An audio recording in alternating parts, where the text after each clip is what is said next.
Good afternoon. Good afternoon, everybody. Welcome to Paul's Monday Market Update number 222 for Monday, 20th of April 2026. Hope you're all well. Hope you've enjoyed the weekend. Hope you've enjoyed another interesting end to markets last week and start of this week. Lots for us to talk through and go through as always, and you're very welcome here. If you're joining us for the first time, the Monday Market Update is just that. It is me flying through as much as I can share with you in the next 30 minutes, looking at strength and weakness within FX indices and commodities markets. I look at some charts of interest that you might wish to add to your watch list, and then I look at the live markets themselves. It is not a signal service. It is not trade recommendations. It is just me sharing with you what I'm looking at the moment, which may be of relevance or interest to yourself in your own trading endeavors.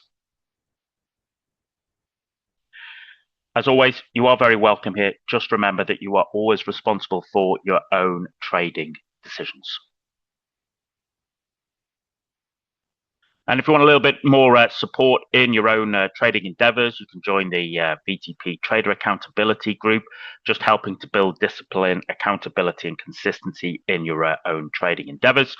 There's a bit.ly code there, there's a QR code there, or just ping me if you'd like some more insight.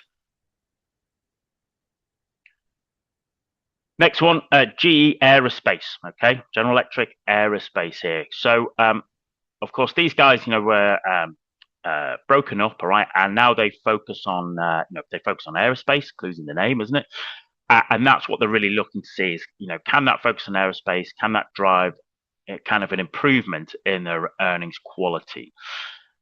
Not unsurprisingly, as we just said there about Boeing, there is still strong demand from commercial aviation cycles. Okay, I'll be intrigued to see whether that maintains or whether this kind of summer of discontent from avgas shortages, does that have an impact on that?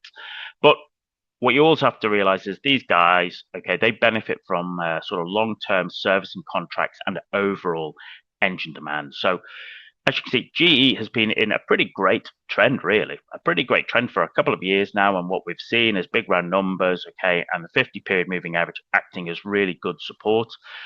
Once again, interestingly, into the end of February, we pushed to new highs, and then we printed that. I look at that as an evening star formation. We've pulled back to the 50. And then last week, last 2 weeks, we've had that sort of war off risk on getting us a bounce off the 50. Back up above $300.